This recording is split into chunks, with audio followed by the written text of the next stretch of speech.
Germany के military base अचानक बहुत ज्यादा एक्टिव हो गए हैं। जर्मनी की पूरी फौज हाई अलर्ट पर है। जर्मनी का एक एक अड्डा इस वक्त युद्ध के लिए तैयार किया जा रहा है, क्योंकि यूक्रेन का फ्रंट अब ना जेलेंस्की के बस की बात रही और ना ही डोनाल्ड ट्रंप की। ये बात जर्मनी को बहुत अच्छी तरह समझ में आ चुकी है। जर्मनी की संसद में सेना पर खर्च बढ़ाने के लिए ऐतिहासिक बिल पास हुआ है। अगले 10 सालों के लिए जर्मनी के बुनियादी ढांचे में नई जान फूंकने की कोशिश की जा रही है और इसमें सेना को ऐसा हाईटेक बनाया जा रहा है। फोकस है जिसकी तोड़ रूस के पास ना हो। इसके लिए अब जर्मनी बुनियादी ढांचे को बेहतर बनाने के लिए 546 अरब डॉलर अगले 10 साल में खर्च करेगा। 546 अरब डॉलर यानी कि 47 लाख करोड़ रुपए से भी ज्यादा की रकम। इसके साथ ही रक्षा पर खर्च को नाटो के स्टैंडर्ड यानी जीडीपी के 2% तक बढ़ाने की बात है। जर्मनी की अगली सरकार में संभावित साझेदार अब यूरोप को बचाने की कसम खा रहे हैं।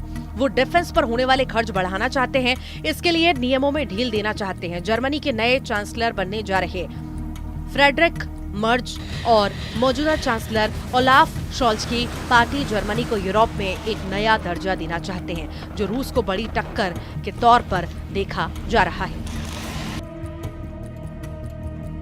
क्या ट्रंप और पुतिन की दोस्ती देखकर जर्मनी अब नाटो का नया बॉस बनना चाहता है? क्या अब जर्मनी संभालेगा यूक्रेन का मोर्चा ताकि पुतिन की सेना डोनबास से आगे न बढ़ पाए?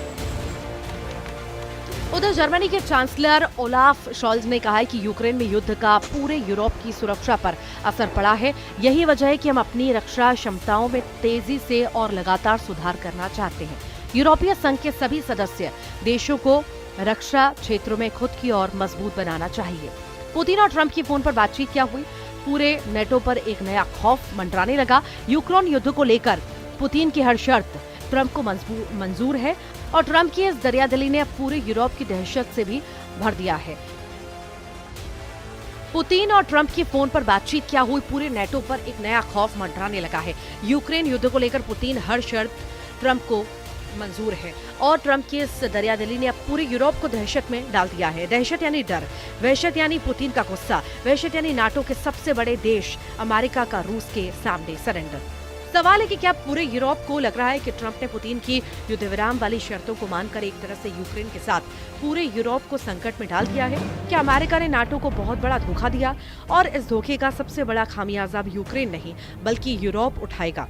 क्या इसीलिए नाटो ने अमेरिका की लीडरशिप खत्म होती हुई नजर आ रही है? क्या इसीलिए अब जर्मनी नाटो का नया बॉस बनना चाहता है, क्योंकि रूस के खिलाफ मोर्चे में एक नए लीडर की जरूरत है? पुतिन और ट्रंप की फोन पर बातचीत क्या हुई? 24 घंटे के अंदर जर्मनी में युद्ध की तैयारी को लेकर एक नया माहौल बन चुका है, क्योंकि खबर यह है कि पुतिन ने ट्रंप को फोन कॉल के लिए 1 घंटे तक इंतजार कराया। यानी पुतिन ने अपनी शर्तों पर ट्रंप से बात की। लिहाजा जो पुतिन चाहते थे ट्रंप वो करने को आराम से राजी हो गए। जर्मनी अब बहुत ज्यादा ताकतवर बनना चाहता है और इसकी चर्चा पूरे यूरोप में हो रही है। पुतिन भी इससे वाकिफ है कि उनको टक्कर देने के लिए नाटो का एक बड़ा देश अब अमेरिका की जगह लेना चाहता है। जर्मनी का त्रिशूल कितना खतरनाक है, क्या यह पुतिन को नुकसान पहुंचा सकता है? इसे समझने के लिए 3 तस्वीरें देखिए। एक तरफ जर्मनी का फाइटर जेट यूरो फाइटर है, जो खास रूस के सुखोई फाइटर को मार गिराने के लिए तैयार है। फिर जर्मनी का एयर डिफेंस सिस्टम IRST है, जो यूक्रेन को भी सप्लाई किया गया और इसने रूस के कई फाइटर जेट गिराए हैं। रूस की क्रूज मिसाइल भी इसकी शिकार बनी है। और तीसरे नंबर पर है जर्मनी का लेपर्ड टैंक। तेंदुए की फुर्ती वाला ये टैंक यूक्रेन को भी सप्लाई किया। डॉनबास से लगे कई मोर्चों और खार्किव को बचाने में इस टैंक ने बड़ी भूमिका निभाई है। लेकिन सच ये है कि पुतिन ने इस टैंक का बहुत अच्छी तरह शिकार भी किया। मई 2024 में पुतिन ने इसका सबूत दिखाया था, जब मॉस्को में जर्मनी के लेपर्ड टैंक की लाश पूरी दुनिया को दिखाई दी। न सिर्फ लेपर्ड बल्कि पुतिन ने अमेरिका का टूटा फूटा एब्रम्स टैंक भी दिखाया, जिसे पुतिन के ड्रोन ने चलने लायक नहीं छोड़ा। यहाँ पर जर्मनी के कई और हथियार भी नुमाइश में शामिल किए गए, जो बता रहे थे कि पुतिन के फायर पावर के आगे नाटो के हथियार खिलौना साबित हुए हैं। मॉस्को में लगी इस नुमाइश ने नाटो का हौसला तोड़ने का काम बहुत अच्छी तरह किया। यूरोप के बड़े बड़े देश जैसे ब्रिटेन, जर्मनी, फ्रांस और इटली भले ही इन तस्वीरों को नजरअंदाज करें, लेकिन पुतिन बार बार यह एहसास दिलाते रहे हैं कि उनकी टक्कर में कोई नहीं है, फिर चाहे वो जेलेंस्की हो या जेलेंस्की के चाहने वाले। ये टैंक यूक्रेन युद्ध में कब्जे में लिया गया। इसे चला रहा चालक दल इसे छोड़कर भाग गया था, क्योंकि रूस के एक ड्रोन ने जब इस पर हमला किया तो इसका पूरा सिस्टम खराब हो गया था। पुतिन पहले ही बता चुके हैं कि उनकी लड़ाई यूक्रेन से ज्यादा नाटो की सेनाओं से है, जो इस वक्त जेलेंस्की के युद्ध को तेज करने के लिए यूक्रेन में मौजूद है। ये बात पुतिन बहुत अच्छी तरह जानते हैं कि अब इसकी लीडरशिप अमेरिका से हटकर दूसरे देशों के पास जा सकती है, क्योंकि अब यूक्रेन में लड़ना आसान नहीं है और बिना ट्रंप के यूरोप को बचाना मुश्किल होना तय है। इसीलिए जर्मनी की सेनाएं एक्टिव मोड में हैं और वो पुतिन को डराने का कोई मौका नहीं छोड़ना चाहती। जर्मनी ने अपनी सेना की तादाद भी बढ़ाने की तैयारी कर ली है। जर्मनी में भी आम आदमी को मिलिट्री ट्रेनिंग दी जा रही है। अभी जर्मनी के पास 1,80,000 सैनिक हैं। 2031 तक वो ये तादाद 2 लाख से ज्यादा करना चाहता है, जबकि रिजर्व सैनिकों की तादाद भी 60,000 से बढ़ाकर 2 लाख करने की तैयारी है। जेलेंस्की को बचाने के साथ साथ खुद को बचाने वाला यूरोप का इरादा मजबूत है। इटली के प्रधानमंत्री जॉर्जिया मेलोनी ने तो यहां तक कह दिया कि नेटो के आर्टिकल 5 में बदलाव किया जाए। नेटो के अनुच्छेद 5 में कहा गया है कि किसी सदस्य देश पर अगर हमला होता है तो वो नाटो के सभी सदस्य देशों पर हमला माना जाएगा। ऐसी हालत में सभी सदस्य देश एकजुट होकर दुश्मन देश पर सैन्य कार्रवाई करेंगे।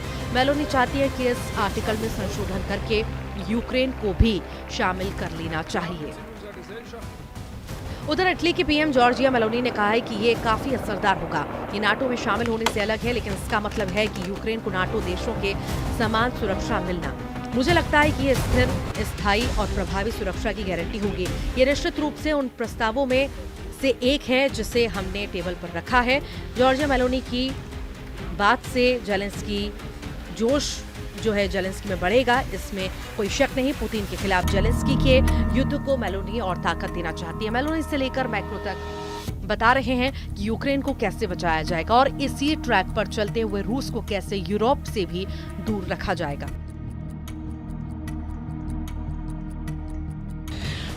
मैक्रो ने अपनी वो परमाणु छतरी खोल दी है जो पूरे यूरोप को एटम बम वाले हमले से बचा सकती है। यूक्रेन भी, ब्रिटेन भी, इटली भी, जर्मनी भी, यूरोप का कोना कोना इस छतरी के नीचे आकर पुतिन के परमाणु गुस्से से बचना चाहता है। परमाणु छतरी यानी रूस की मिसाइलों के खिलाफ काउंटर अटैक की गारंटी, जो अमेरिका के बाद फ्रांस और ब्रिटेन की ही दे सकता है, क्योंकि यूरोप में इन्हीं दोनों के पास परमाणु हथियार हैं। फ्रांस ने अपनी एयरफोर्स की रेंज में भी दिखा दी है। दक्षिण अमेरिका के फ्रेंच गुयाना में जब एरियान 6 रॉकेट लॉन्च किया गया तो उस लॉन्चिंग का वीडियो फ्रांस के राफेल विमानों ने बनाया। एरियान 6 से फ्रांस की एक मिलिट्री सैटेलाइट लॉन्च की गई है।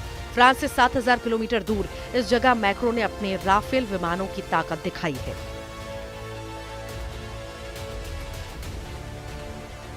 यूक्रेन में जो कुछ चल रहा है उसे देखते हुए हमें अपनी रक्षा क्षमताओं को बढ़ाने की जरूरत है। हमें अगले कुछ सालों में ऐसे क्षमता बनानी होगी जिससे यूरोप के लोगों की हिफाजत की जा सके। अभी तक अमेरिका की मदद ही रही है जिसकी वजह से यूक्रेन की फौज ने वॉर जोन में पैर जमाए हुए हैं, नहीं तो डॉनबास तक पूरी तरह से रूस के कब्जे में है। अमेरिका से मिले हाइमार्स रॉकेट और पैट्रियट मिसाइल सिस्टम दोनों ने रूस को कीव और खार्किव से दूर रखा है। तो वहीं एब्रम्स टैंक से लेकर F-16 फाइटर जेट भी अमेरिका के दखल पर यूक्रेन तक पहुंचे। हालांकि पुतिन ने इन दोनों हथियारों को नाक रगड़ने पर मजबूर कर दिया है। अब जर्मनी और फ्रांस एक्टिव हुए हैं। सवाल है कि इन दोनों नेटो देश का आक्रामक रुख पुतिन के गुस्से को दबा पाएगा या नहीं।